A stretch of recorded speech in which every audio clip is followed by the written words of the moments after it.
नमस्कार दोस्तों, स्वागत है आप सभी का आपके अपने इस YouTube चैनल पर जिसका नाम है जीएस बूस्टर। मैं हूं अनूप उपाध्याय।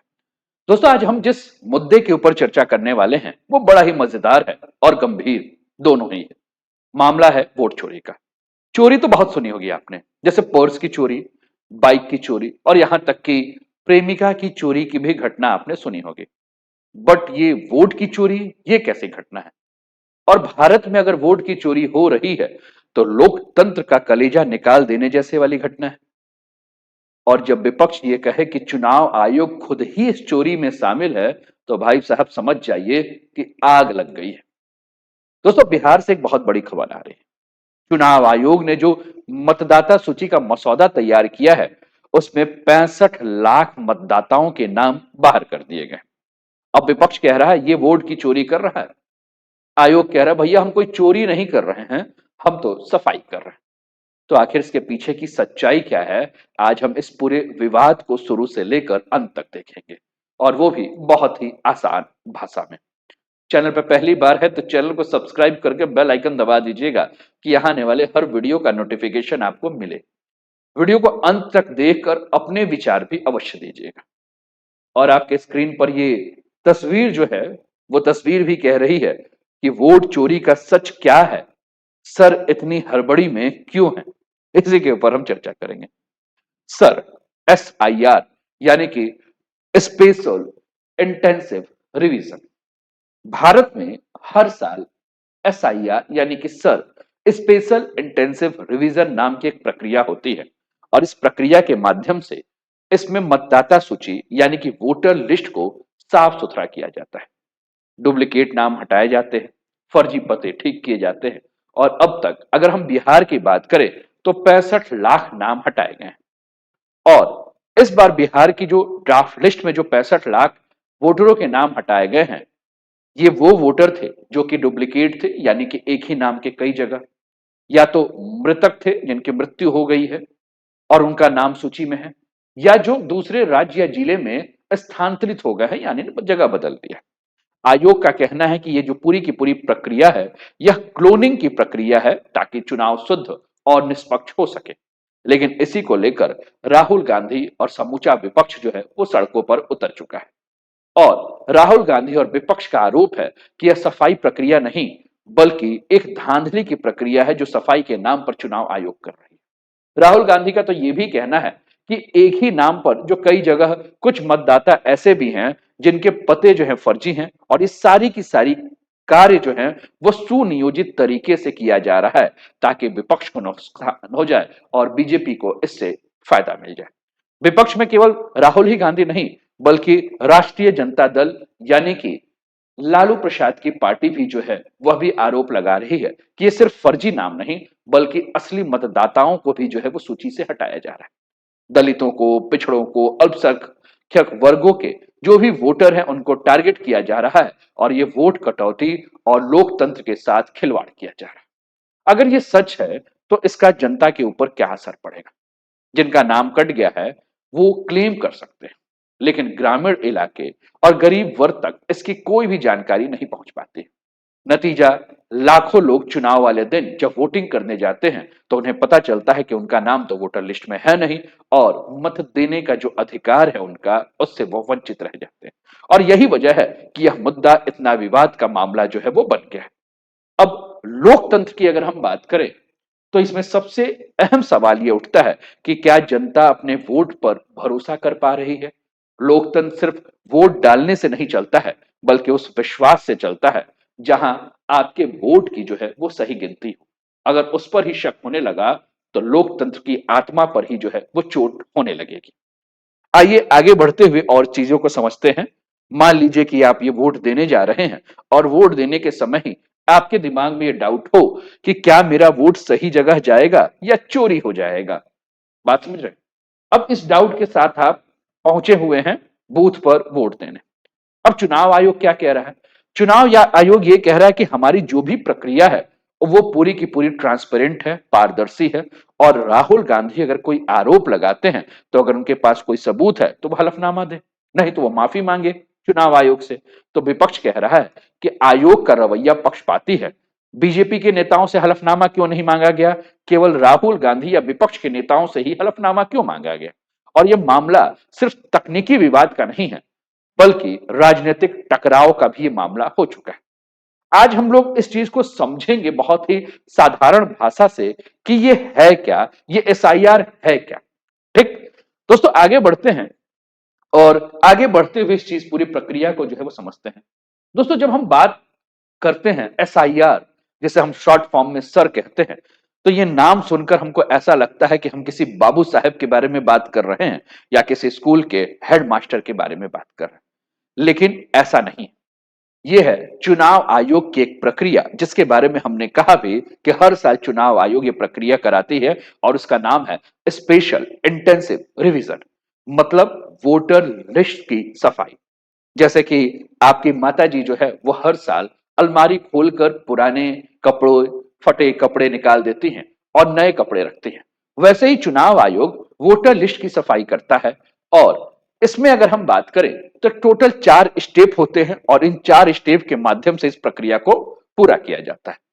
आप अपने स्क्रीन पर देख रहे हैं, कांग्रेस के सांसद है गौरव गोगोई, ये कहते हैं कि इलेक्शन कमीशन ने निष्पक्ष चुनाव की बात को भी नकारा है। उन्हें लगता है कि वो दलों को डराएंगे, अफसर आएंगे, अफसर जाएंगे, सदन हमेशा रहेगा, उनकी कार्यवाही का जवाब उचित समय पर दिया जाएगा। लेकिन हमें क्या करना है, हमें सर यानी कि स्पेशल इंटेंसिव रिवीजन के जो 4 स्टेज हैं, इन 4 स्टेज को एक एक करके समझना है। दोस्तों सबसे पहला जो स्टेज है, इस स्टेज को हम कहते हैं ड्राफ्ट वोटर लिस्ट यानी कि ड्राफ्ट लिस्ट। तो आयोग क्या करता है, आयोग पहले एक ड्राफ्ट वोटर लिस्ट जो है तैयार करता है और इस ड्राफ्ट वोटर लिस्ट में सबके नाम जो है वो दर्ज होते हैं, जिसमें पुराने नाम भी हो सकते हैं, नए नाम जो है वो भी हो सकते हैं, या हटाए जाने वाले नाम भी आपको देखने को मिलेगा। दूसरा स्टेप है जिसको कहा जाता है क्लेम एंड ऑब्जेक्शन, यानी कि जनता को यह कह दिया जाता है कि अगर आपका नाम छूट गया है तो आप क्लेम कीजिए कि आपका नाम जोड़ दिया गया जाए। अगर कोई फर्जी नाम दिख रहा है तो इसका शिकायत कीजिए कि उस फर्जी नाम को हटा दिया जाए। तीसरा जो है स्टेप, इसको कहा जाता है वेरिफिकेशन। वेरिफिकेशन करने के लिए एक अधिकारी होता है दोस्तों, जिसको कि आप बीएलओ के नाम से जानते हैं। बीएलओ यानी कि बूथ लेवल ऑफिसर। ये बूथ लेवल ऑफिसर घर घर जाता है और कागज चेक करता है। जैसे कोई 10वीं के रजिस्ट्रेशन में लड़के का नाम डबल चढ़ जाता है तो टीचर घर जाकर पूछ लेता है, या टीचर बच्चे से पूछ लेता है कि बेटा तुम 2 बार तो नहीं बैठे हो। वैसे ही बीएलओ जो है वो घर घर जाकर जो है वो चेक करता है। उसके बाद आता है चौथा स्टेज, जिसको कि फाइनल वोटर लिस्ट कहा जाता है। जब सारी जांच की प्रक्रिया पूरी हो जाती है तो फाइनल वोटर लिस्ट बनाई जाती है और उसी के आधार पर चुनाव जो है वो कराया जाता है। बात हमारी आप समझ रहे हैं? तो ये 4 प्रक्रिया है जो कि स्पेशल इंटेंसिव रिवीजन सर की प्रक्रिया है, जिसके बारे में हमने देखा। अब जैसे कि मैंने कहा कि मान लीजिए कि आप वोट देने जा रहे हैं। जैसे आप वोट देने जा रहे हैं, मान लीजिए कि वैसे ही आपके मोहल्ले में एक व्यक्ति हैं जिनका नाम है रामलाल, और रामलाल जी का नाम गलती से जो है वो 2 जगह चढ़ गया है। मान लीजिए कि रामलाल जी जो है वो दुकान चलाते हैं और उनका दुकान जो है वो रामपुर नामक गांव में, ठीक, और इनका घर जो है वो मान लीजिए कि लक्ष्मणपुर नामक गांव में जो है इनका घर है। अब रामलाल जी का जो वोटर लिस्ट में नाम जो है वो रामपुर में भी है और लक्ष्मणपुर में भी है, 2 जगह है। ठीक है, यानी कि घर के पते पर भी है और दुकान के पते। अब सर क्या करेगा, अगर सर नहीं होता तो रामलाल जी जो है वो रामपुर में भी जाके वोट दे देते और लक्ष्मणपुर में भी जाकर वोट दे देते। और इस प्रकार से अगर हम बात करें तो रामलाल जी जो है वो एक व्यक्ति होकर 2-2 वोट डाल देते और यहीं से लोकतंत्र के साथ जो है वह खिलवाड़ हो जाता है। तो सर क्या करता है, सर इसी प्रकार की गड़बड़ी को जो है वह रोकने का काम करता है। लेकिन आज विवाद इसलिए है क्योंकि विपक्ष ये कह रहा है कि यह सफाई नहीं बल्कि वोट की चोरी है और असली नाम भी जो है वो जानबूझकर हटाए जा रहे हैं। तो आयोग ये कह रहा है कि हम असली नाम नहीं हटा रहे हैं बल्कि फर्जी और डुप्लीकेट नाम को ये हटा रहे हैं।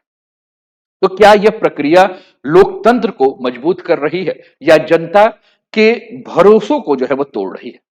ठीक, जैसा कि हमने बात किया। अब हम जो ये बात कर रहे हैं, ये रामलाल जी का नाम तो हमने एक छोटे स्तर पर देखा, लेकिन दूसरा एक उदाहरण हम ये लें कि मान लीजिए कि रामलाल जी जो हैं, इनके वोटर लिस्ट में अगर हम बात करें तो 5 जगह नाम आ गए। जैसे कि मान लीजिए सांसद का चुनाव हो रहा है, उत्तर प्रदेश का, बिहार का, महाराष्ट्र का, पंजाब का और मान लीजिए तमिलनाडु का, और सब अलग-अलग तारीखों पर हो रहा है। और रामलाल जी जो हैं, उनका नाम उत्तर प्रदेश में भी है, बिहार में भी है, कर्नाटक में भी है, महाराष्ट्र में भी है, तमिलनाडु में भी है, पंजाब में भी है। हो सकता है इन सब जगहों पे ये रहे हुए हों और हर जगह इनका नाम आ गया। अब जब चुनाव होगा तो चूंकि हमें पता है कि जो सांसदी का चुनाव होता है वो पूरे देश में अलग-अलग तारीखों में होता है। तो हो सकता है कि रामलाल जी जैसे व्यक्ति जो है वो एक व्यक्ति होकर 5 राज्यों में जाकर जो है वो वोट डालेंगे। यानी कि इंसान तो एक ही है, लेकिन 5 इंसानों के रूप में इनका वोट काउंट होगा। अब ये बताइए कि यह लोकतंत्र है या रामलाल जी का जो है वो वोट तंत्र है। तो इन्हीं सारी चीजों की जो है समस्या है और इसी समस्या को खत्म करने के बारे में बात किया गया। अब ये पूरा का पूरा जो मामला हुआ तो सुप्रीम कोर्ट को भी इसमें दखल देने पड़ा, और सुप्रीम कोर्ट ने जब दखल दिया तो सुप्रीम कोर्ट ने कहा कि चुनाव आयोग ने जिस 65 लाख नाम को हटाए हैं उसकी पूरी की पूरी लिस्ट जो है वह जिला स्तर पर सार्वजनिक कर दिया जाए, ताकि जनता को भी अधिकार है कि जनता देख ले और जनता जो है वो आपत्ति दर्ज कर ले। और इसी को लेकर अगर हम बात करें तो राहुल गांधी जी जो हैं वो पूरे देश भर में जो है वो यात्रा कर, माफ कीजिएगा, बिहार में जो है वह 1300 किलोमीटर की यात्रा कर रहे हैं, जिस यात्रा का नाम है वोटर अधिकार यात्रा। और पूरे देश में एक हस्ताक्षर अभियान और एक मसाल जुलूस चला रहे हैं, और यहां जो है विपक्ष एक बहुत बड़े राजनीतिक हथियार के रूप में जो है इसका प्रयोग कर रहा है। आपकी स्क्रीन पर एक तस्वीर है दोस्तों, सपा के सांसद है रामगोपाल यादव। इनका बयान है कि मैनपुरी चुनाव में उत्तर प्रदेश सीएम की बिरादरी के सभी एसडीएम और सीओ वहां लगाए गए। इस तरह की व्यवस्था थी कि जिस बूथ पर चाहे वोट पड़ने दे, शिकायत करने पर भी जो है कोई कार्यवाही नहीं हुई। अब चुनाव आयोग इसको लेकर जो बातें कह रहा है, चुनाव आयोग की 10 प्रमुख बातें क्या है। चुनाव आयोग के लिए कोई पक्ष और विपक्ष नहीं, सब बराबर। चुनाव आयोग कह रहा है कि देखिए हमारे ऊपर कोई आप आरोप मत लगाइए कि हम ऐसा कर रहे हैं, हमारे लिए दोनों लोग बराबर हैं। चुनाव आयोग कह रहा है कि कंधे पर बंदूक रखकर राजनीति की जा रही है। शिकायतकर्ता को सबूत देना होता है। चुनाव आयोग कह रहा है कि अगर कोई शिकायत है तो आप सबूत दे दीजिए। आरोप लगाने वाले हलफनामा दे या माफी मांगे। वोट चोरी जैसे शब्दों का इस्तेमाल सही नहीं है। जनता को गुमराह करना भारत के संविधान का अपमान है। झूठे आरोपों से चुनाव आयोग डरता नहीं है। मतदाता सूची में त्रुटियों की जानकारी राजनीतिक पार्टियां के पास है तो दे दे। मतदाता सूची का वेरिफिकेशन किया जा रहा है और सर के जरिए डुप्लीकेट एपिक नंबर जो है वो खत्म होता है, ऐसा कहा जा रहा है। ठीक है, लेकिन यह विवाद जो है ये सोचने को मजबूर कर दे रहा है। क्या सच में हमारी चुनाव व्यवस्था अब उतनी ही निष्पक्ष है जैसा हमने किताबों में पढ़ा है, या फिर यह एक राजनीति की एक रणनीति है जो वोटरों में अविश्वास पैदा करता है? ये भी हमें समझना जो है वो जरूरी है। वोटर लिस्ट में गड़बड़ियों को लेकर क्या क्या बातें हो रही हैं, राहुल के सवाल, आरोप और मांग है। राहुल के सवाल क्या है? राहुल गांधी सवाल ये कर रहे हैं कि बीजेपी पर एंटी इनकम्बेंसी का असर नहीं होता जबकि बाकी दल इससे प्रभावित हो जाते हैं। ये राहुल गांधी सवाल पूछ रहे हैं। पहले कम तकनीक में चुनाव जल्दी हो जाते थे, अब महीनों तक चलते हैं, एक दूने चुनाव क्यों नहीं होते? तीसरा, चुनाव आयोग इलेक्ट्रॉनिक डेटा क्यों नहीं देता? जानबूझकर ऐसे वोटर लिस्ट देता है जिसे मशीन से नहीं पढ़ा जा सके। ठीक, ये सवाल है किसका? राहुल गांधी का। राहुल गांधी आरोप क्या लगा रहे हैं? चुनाव आयोग सीसीटीवी फुटेज नहीं देता ताकि कोई सबूत ना बचे। आयोग सबूतों को छुपा रहा है और फर्जी वोटिंग रोकने का प्रयास नहीं कर रहा है। ठीक, ये आरोप लगा रहे हैं। मांग क्या कर रहे हैं? न्यायपालिका को इस मामले में दखल देना चाहिए। चुनाव आयोग को चुनाव की रक्षा करनी चाहिए, ना कि किसी पार्टी को जिताने का माध्यम बनना चाहिए। ठीक है, ये आरोप राहुल गांधी के द्वारा लगाए जा रहे हैं। मांग राहुल गांधी ने किया है और सवाल भी जो है वह पूछा है। दोस्तों, लोकतंत्र का सबसे बड़ा दुश्मन जो है वो है गलत चुनाव। ठीक है, और गलत चुनाव के साथ साथ अगर हम बात करें तो अविश्वास, और हम ये भी कह सकते हैं कि गलत चुनाव से ज्यादा अगर कोई बड़ा दुश्मन है तो वो है अविश्वास। अगर जनता को विश्वास नहीं रहेगा तो चुनाव कराने का जो पूरा मकसद है वो मकसद ही जो है वो समाप्त हो जाएगा।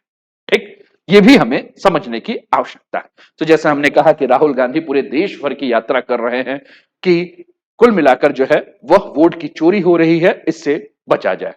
ठीक, तो राहुल गांधी ने बार बार कहा कि will not allow vote theft, हम वोट की चोरी को नहीं होने देंगे। इलेक्शन कमीशन जो है वो अलाइंड है बीजेपी के साथ। Money of the poor is given to the billionaires, ये बार बार ये बात कह रहे हैं कि देश में 5-6 जो अरबपति खरबपति लोग हैं, मोदी जी उनके दोस्त हैं, उन्हीं को पूरा पैसा दे रहे हैं। और राहुल गांधी बार बार बात कह रहे हैं कि अभी तक कास्ट सेंसस क्यों नहीं हुआ, जनसंख्या में जो है वो जाति गणना क्यों नहीं हुई। ये सारी बातें राहुल गांधी बार बार।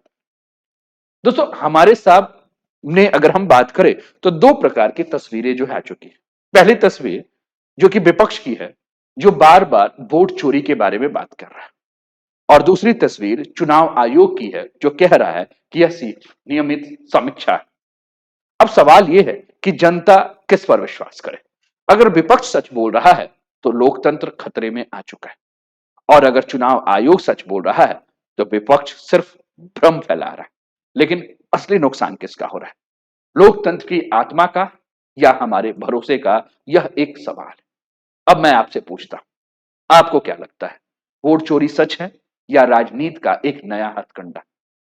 जल्दी कमेंट में बताइए, और हाँ, चैनल को सब्सक्राइब कीजिए, वरना अगली बार आपका नाम अगर वोटर लिस्ट से गायब हो जाएगा तो फिर आप चैनल को ढूंढते रह जाएंगे कि क्या बताया था सर ने सर के बारे में। तो कैसा लगा सेशन जरूर बताएं, और आप लोगों की ये जानकारी है दोस्तों, तक्षशिला आईएएस का जीएस फाउंडेशन बैच है, एडमिशन ओपन है।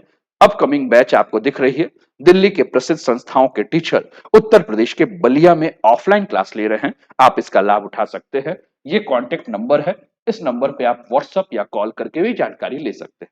ये हमारी पूरी टीम है, अलग अलग विषयों के जो विषय विशेषज्ञ हैं वो क्लासेस ले रहे हैं। बाकी और भी जो है वो टीम में सदस्य हैं जिनका फोटो आपको जल्दी और देखने को मिलेगा।